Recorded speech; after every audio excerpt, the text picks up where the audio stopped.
Good morning or good afternoon, good evening, everyone, and welcome to this Fleet Forum Wednesday webinar.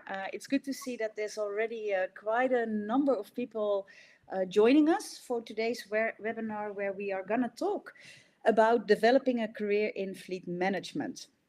So I see that people already started to type. And yes, please feel free to use the chat box to introduce yourself, to tell us who you are, where you work, which country you are joining from. Because it's also always nice to see, right? From like looking what global reach we have with our webinars. Today we are here with Luljeta Delijaj. She is working with UNHCR, and she will share her personal story about how she developed a career in fleet management. So it will be a little bit of a different webinar than that you are used to, because we will hardly use, well, we will actually only use one or two slides, but we will talk about what it is like to develop a career in fleet management, and Julieta will share her story. And we want to give a special shout out to some colleagues from UNHCR, and especially the colleagues from UNHCR Nigeria who are joining us. Really cool that you are here, and well, we look forward to your participation in this webinar. If you have questions, please use the chat box to type them. You see a little icon with a question mark, and if you use that question mark, then your question will pop up as a question, and we can address your question at the end of it. So, without further ado, we're going to start. Julieta, first of all, welcome, and thanks for making the time today to talk to us. Can you tell us a little bit about yourself?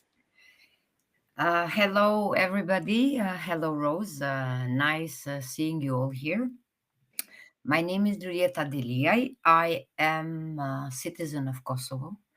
I've started working in UNHCR immediately after the war. It means in 1999. So it has been a very long journey with UNHCR. And I am currently with UNHCR in Ukraine operation, working as an admin officer, but also covering fleet management for the Ukraine operation. So Super. that's in a nutshell who I am quickly. Yeah, super. Thanks. So, can you tell us, how did you start to work in fleet management? Was this ever a conscious choice for you to make? Okay. Well, initially, it wasn't basically, it wasn't a very conscious choice. It was a need for the operation. I started working with fleet management in Iraq operation. That's where I started initially. And well, as it goes with any other organization, I guess you we tend to grab in other duties and responsibilities so we can help and assist. And because fleet sounded very new, very exciting, I actually started doing it in Iraq operation. Super. Yeah, I think that a lot of people on the call can sort of relate to, oh, there is something else that we can give you, right? Like there's a task around fleet. So what really made it exciting for you? Not having experience in fleet, but then you thought like, okay, this is an area that I can work in. But what was the trigger? The trigger was, first of all, we tend to spend, as organization, we tend to spend a lot of money on administrative matters, including here fleet and vehicles. And so for me, that was the trigger, because first of all, the money the donors are giving us should go to our refugees, to our IDPs, to our stateless people. And instead of that money going for administrative matters, it should be channeled elsewhere. And when I attended the first training, which was in Pakistan, I was so thrilled and excited that we finally have something that we can actually cut on costs and redirect that money for either our persons of concern or for having more stuff, because we do struggle hiring more people for certain positions. And yeah, that was the main catalyst for me. Yeah, yeah. Well, good to hear that a training sort of really made you excited about fleet management. So after the training, after when you started to work in fleet management in Iraq, how did your career progress after that? Well, as it goes anywhere in any organization, first of all, you need to have the support of your team. You need to have the support of the senior management, and GFM being very new, I really had the full support from the operation, from the senior managers. And then, although I had to do it on my own, basically, because it was so new, I had to start from the scratch. And of course, there are always budget limitations, so you cannot hire people. And yeah, but then you task, as always, you task others to take on more duties and responsibilities, and that's what happened basically in Iraq. So we built up everything from the scratch, and being fresh to me, it was managed very successfully. We Mm-hmm. had around over 400 vehicles at that time, I think, in Iraq Yeah, operation. Yeah. yeah, yeah. And then I believe that the 400 vehicles in Iraq wasn't enough for you because then you moved to Uganda, right? Yes, yes, exactly. That's Yeah. exactly what happened. I then moved to Uganda because my title has always been admin, and Mm-hmm. I've been working in admin since '99. But then I jumped here and there. But my pure role in Uganda operation has been fleet management, basically, Yeah, where I was pure fleet yeah, management, dedicated staff. So yeah, and then in Uganda it was more than 400 for sure. It was 650 vehicles and some 700 motorcycles and over 400 generators. So it was a huge amount of assets we had to take care of. And I initially had started to work with Lydia, who I think is here in this uh, she is. yeah, she is here. So thanks to Lydia. And then afterwards, Bernard was hired. Hi, Bernard, as well. So yeah, it was very challenging having only one staff in Kampala, and then UNVs in other field offices. It was really challenging. It Yeah. was. Yeah, yeah, and can you explain a little bit more about the challenges that you had, maybe in Uganda or in now in Ukraine operations? What are the types of challenges that you in your role as a fleet manager that you encountered? First of all, when you have a big number of vehicles, even small number of vehicles, you have to start organizing everything from the scratch. Mm-hmm. And having to organize everything from the bottom and build up, it is challenging, especially without stuff. And then even if you have the support of your direct supervisor and your own team, still, if the senior management is not well aware of or not into, wanting this succeed, it is a problem. It is a Mm-hmm. problem, because you can have the support of your direct supervisor, but not of the senior management. And Mm-hmm. this varies from one country to another country. Yeah, So, what we have to do is we have to raise awareness of yeah, the importance of the fleet management. We really have to. And the last couple of years, I see that UNHCR is doing better. That is for sure. yeah, Because I am member of a steering committee for UNHCR globally, yeah, and we are changing things. And I'm also in contact with our other partners that yeah, actually work on this direction with you too. So I do see a lot more efforts than I used to in the past. yeah, Yeah, yeah, yeah. something is being done. Good. Well, that's good to hear that progress is being made. Yeah. Look, so you said one of the biggest challenges is raising that senior management awareness. And I know that in Uganda, that was also one of your successes, right? That you managed to raise awareness for fleet management. Can you tell a little bit about that? Yes, absolutely. With a teamwork, with a hard teamwork, we managed through a lot of field visits, talking to our partners, talking to our own staff, uh, going to the field and talking to our logistics or operational partner as well, has made things happen. And we did that twice a year, actually, with Lydia and Bernard. Since they are here, they know they've been part of it. We went twice a year to the field and talking to people, explaining why we do things the way we do, why we have a fleet wave, why we have VTS, and showing actually the facts and presenting them how we function and why we depend on donations.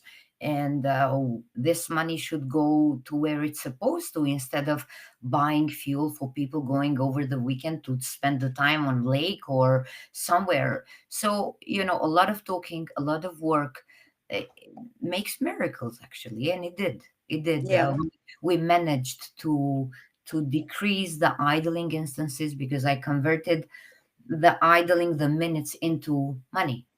So, as you can see on the screen, for example, March 2021 versus March 2022, you can see in March 22, we had, for example, 574 vehicles, and we had only 2,000 speeding instances, while in March 21, we had 565 vehicles and we had double. You can see the difference on idling instances, for example. It's a difference of over 17,000 instances of idling, and the usage as well. Of course, it has increased, as well as if you can just concentrate on fuel consumption. Look, the fuel consumption in March 21 was double than in March of 2022, which shows that if you have the people at the right place, at the right position, things can happen, because these are facts, yeah. So, yeah, it is possible. Yeah, yeah, yeah. And I like what you say about, okay, it requires a lot of talking and engaging with stakeholders, right? With partners, Yes, with the team, doing well, being in contact with people to make sure that they understand why you are doing the things that you do. Yeah, yeah, yeah. exactly, Very exactly, impressive results, and I know. I mean, we are showing 1 month, but I know that you have more data over a longer period of time that demonstrates that an approach of talking and engaging with your stakeholders really helps, right? And really supports you exactly. in achieving what you would like to achieve. Now you're in the Ukraine now. What from your point of view, what is it that you would like to achieve for the future?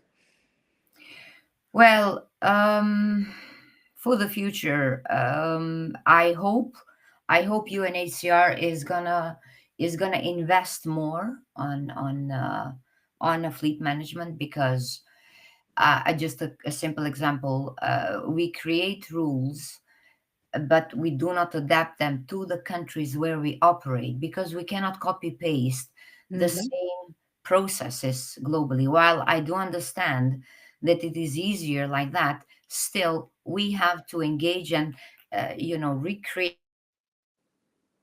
like in Uganda, for example, the transfer of ownership to the government vehicles. UNHCR said we have to transfer all vehicles to the government, but you cannot compare, for example, Ukraine and Uganda, where with the government of Ukraine you have 5 vehicles to transfer to the government, while in Uganda you have more than 100.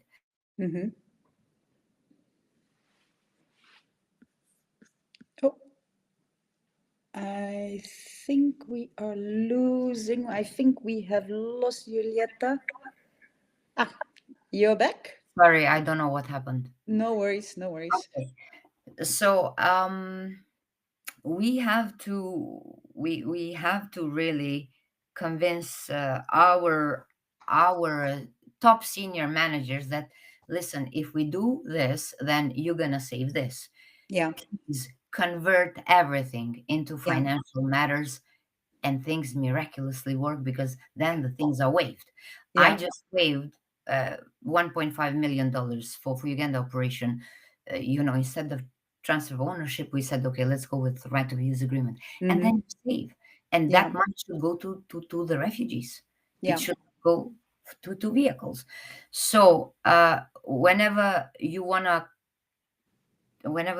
convince your senior managers, convert everything into money and do some analysis, and it does work. It worked in Uganda, it is working in Ukraine, it has worked in Iraq, for me at least. Yeah. So it does work. It Yeah. does.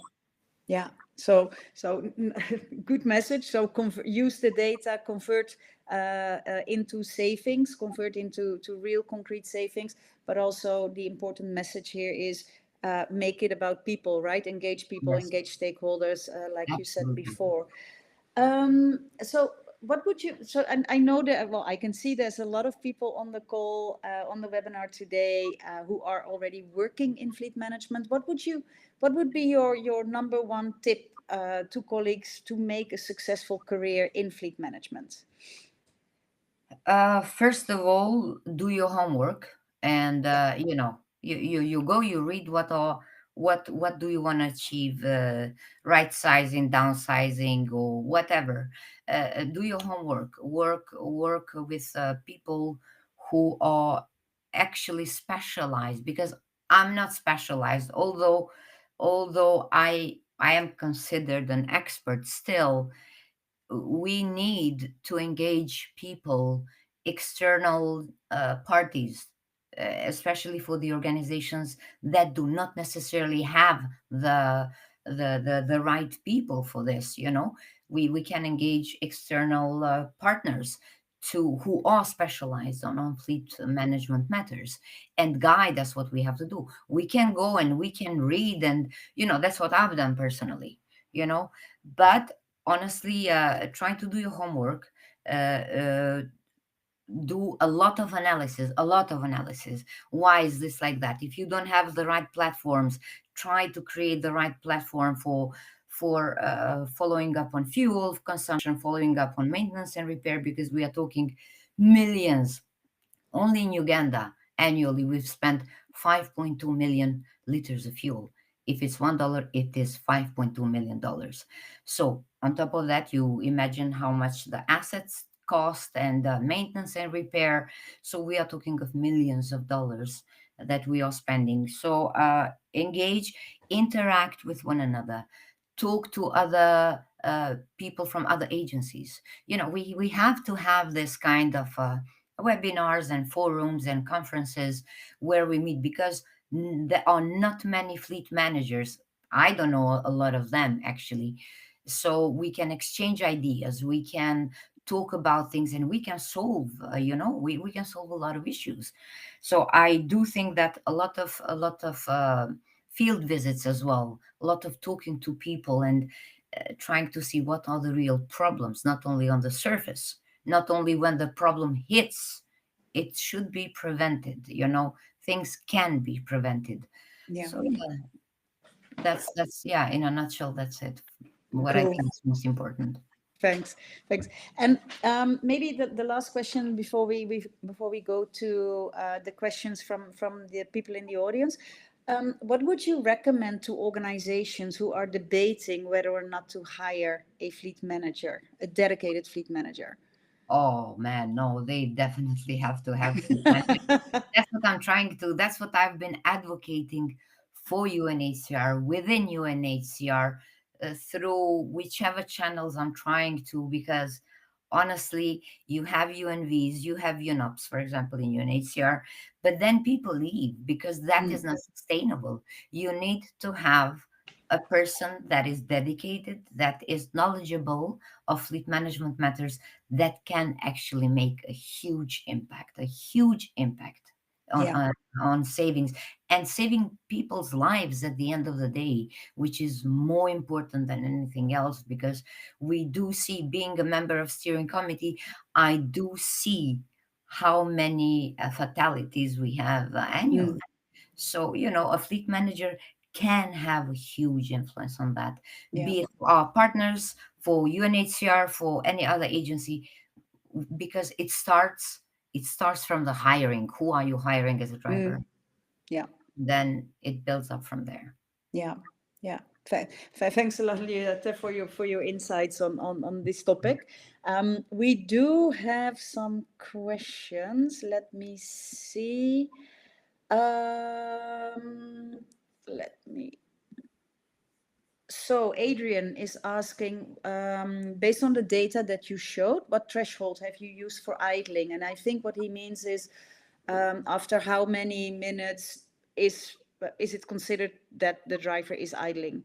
Well, I googled this actually. What I've done, Yeah. I googled this and I went and I saw the type of the vehicle that we are having. Mm-hmm. I had put the parameters of the LC 76, I think it was, Yeah. and then I came out with the data that for 1 hour of idling it costs 2.15 US dollar.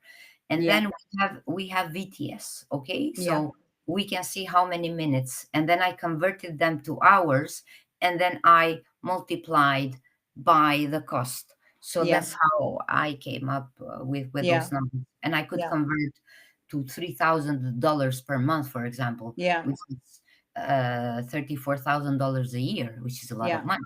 So that's Yeah. what I've done. Okay. Yeah.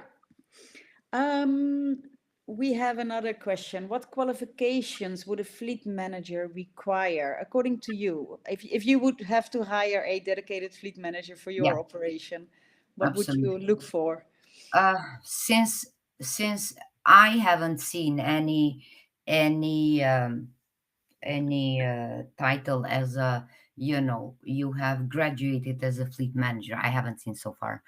You look where the person has worked, for how long he or she has worked, how many vehicles he or she has dealt with, or everything related to fleet management, which is, Mm. the person has to be knowledgeable about fleet matters, so you Hmm. would hire. But please go, there are courses, there are various courses, especially for UNHCR I'm talking. There are various courses you can go and you can finish. Why not adding that course to your fact sheet? So please, I was curious by nature. I'm a very curious person, and that's what I used to do. So I guess that's how I built up. Yeah. Okay. Let me see. We have.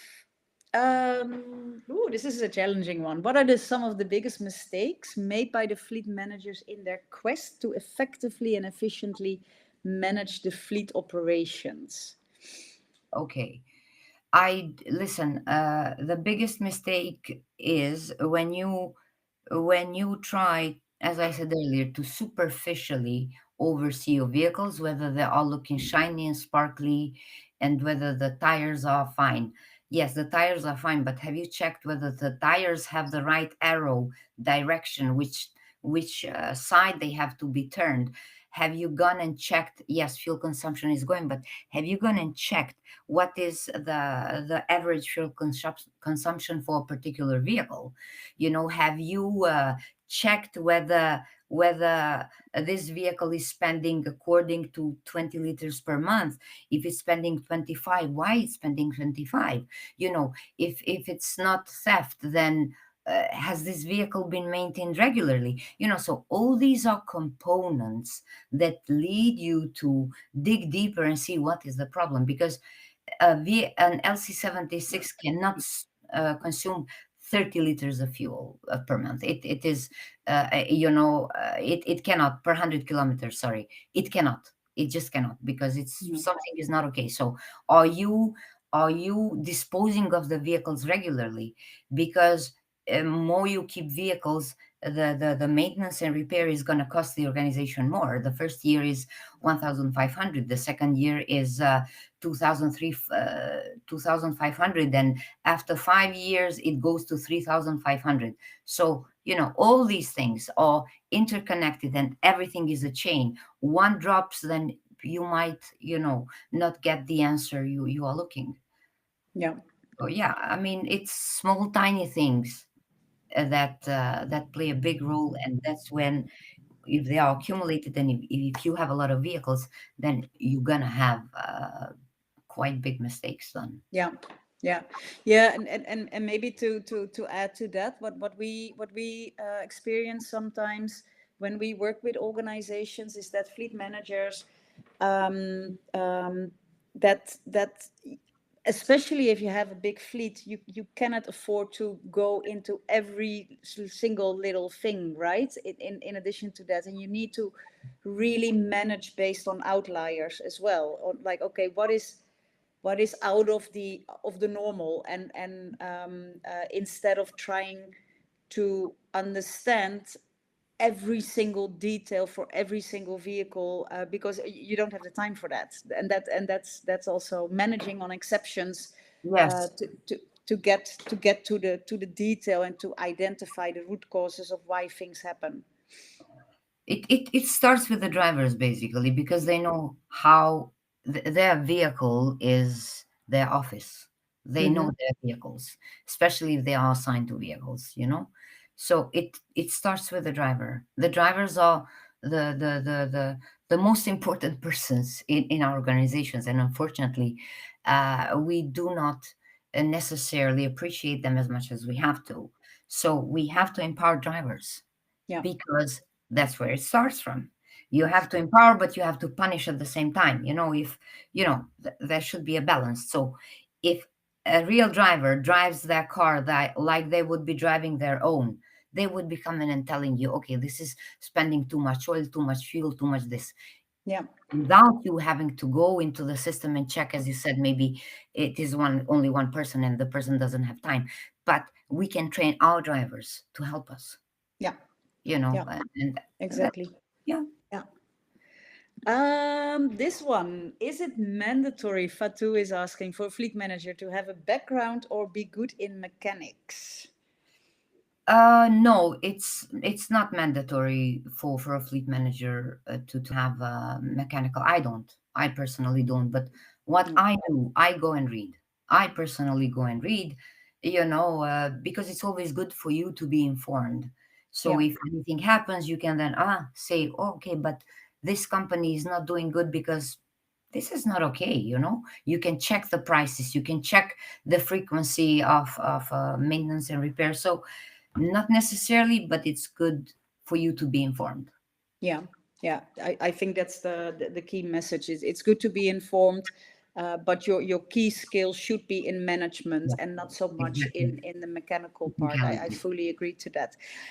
We have 2 minutes left. Let me see. I saw some. Samuel, Okay. I see from Samuel. Do you find that fleet managers have huge responsibility but low level of authority or decision making? I totally agree, Samuel. I totally agree. I agree.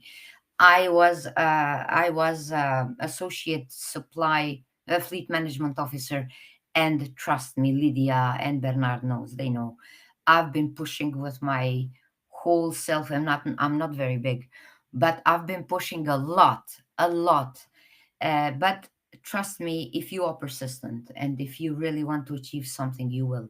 I did. I really did. And people saw me as a position, not as a person, what I was doing. So Yeah. I agree, sadly.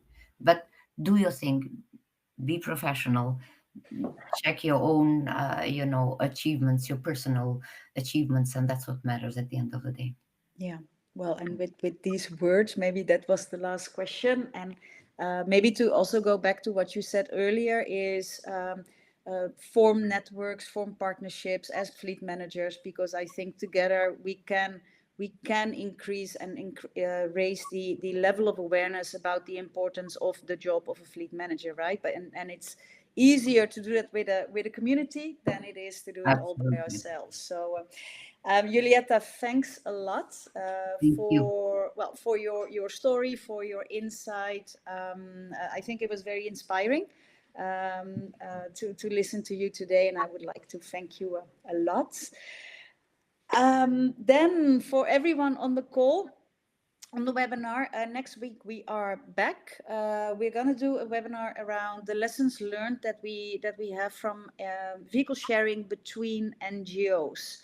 As you might know, Fleet Forum is conducting some proof of concepts around vehicle sharing, and we would like to share some of our insights and our lessons learned. So thanks a lot, and hope to see you soon. Bye Thank bye. you, guys. Take care.